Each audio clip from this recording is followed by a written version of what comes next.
I'm Rick Kaler. Thanks for joining me today. Have you ever wondered for yourself what makes life worth living?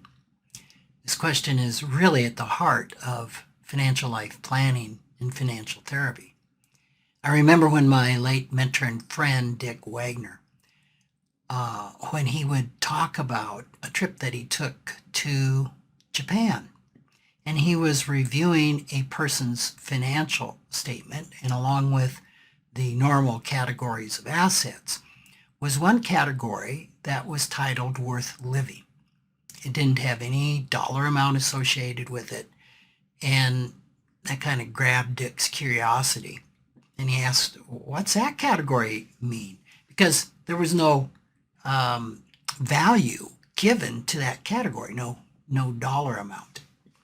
And his host answered and said, well, those are the assets that make life worth living, that are priceless, that can't be measured by financial means.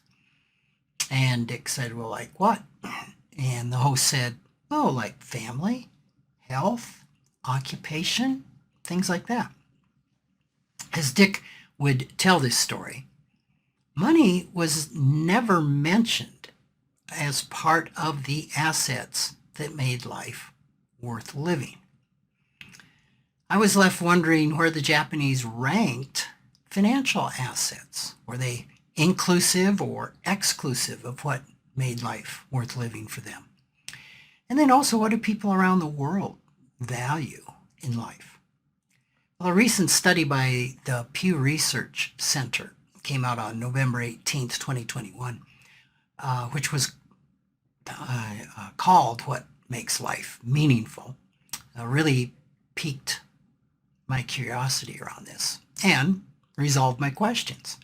The survey asked respondents from 17 developed nations to rank 17 topics for their importance in bringing meaning to their lives. On a global basis, number one was family, followed by occupation and career as number two. Material well-being was ranked third, which I think has a lot to do with financial well-being. And friends were fourth, and mental and physical health was fifth. So when I looked at that, I wasn't surprised that the Japanese ranked family, occupation, and health in their top five. I was surprised to see material well-being, financial, in second place, right behind family. In neighboring South Korea, material well-being was ranked first. Material well-being was ranked at least in the top three in Taiwan, Spain, Belgium, the Netherlands, Canada, Italy, and the US. And it was ranked fourth or better in every other country except Greece. When it comes to well-being, there are three major categories: emotional, physical, and financial. In the survey, family and friends show up as separate categories and separate from mental health. Now, I would argue that family and friends are a component of mental health. So if we view them that way, when they're combined together in that manner, emotional well-being would be the number one value. And financial well-being or material well-being would be number two, and physical well-being would be third. So that's interesting to me, because I think all of those well-beings are really needed to be really together as far as well-being goes in life. And I get, it's not surprising that they are the top 1, 2, and 3 when you look at that list of 17. Some would argue that spiritual well-being is a fourth leg of well-being, and while I would not strongly disagree with that, I think it's more of a subset of emotional well-being as it's used in this context. What was interesting was that the survey did include spirituality, faith, and religion is one of the 17 categories. Globally, it ranked number 16, just ahead of pets that came in last. Now that's curious. Respondents in the U.S. were alone in ranking spirituality in their top 5, the only nation, and they ranked it number 5. The U.S.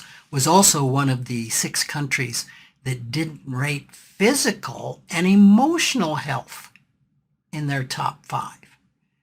Finishing out the top 5 for the U.S. Was occupation at 4th, financial well-being at 3rd, friends and family 2nd and 1st. Now, again, if we combine friends and family together and say that's emotional well-being, then obviously emotional well-being would be top, followed by financial. Occupation would be 4th, and spirituality would be 5th. Physical well-being would not be ranked in our top 5. The study showed that there were few differences between men and women in regard to what gives them meaning, and younger people tended to emphasize friends, education, and hobbies, while older people were more likely to list health, which to those of us with gray hair makes perfect sense, since our health is in decline and gains in importance. Those who are politically left-leaning were more likely to cite nature, friends, and hobbies as sources of meaning, while those on the right mentioned religion, freedom, and independence more often. This survey is a reminder of the importance of those aspects of life that give us meaning. And if you think about it, money touches all of the top 5 things that survey participants ranked as making life meaningful. While a dollar bill probably doesn't bring meaning in and of itself, what that dollar can buy certainly does. In almost every country, we need money to support our family, spend time with friends, care for our physical needs, and access every one of the other 16 sources of meaning on the survey list. The bottom line, at the heart of your financial plan needs to be what brings meaning to your life. Thanks for listening.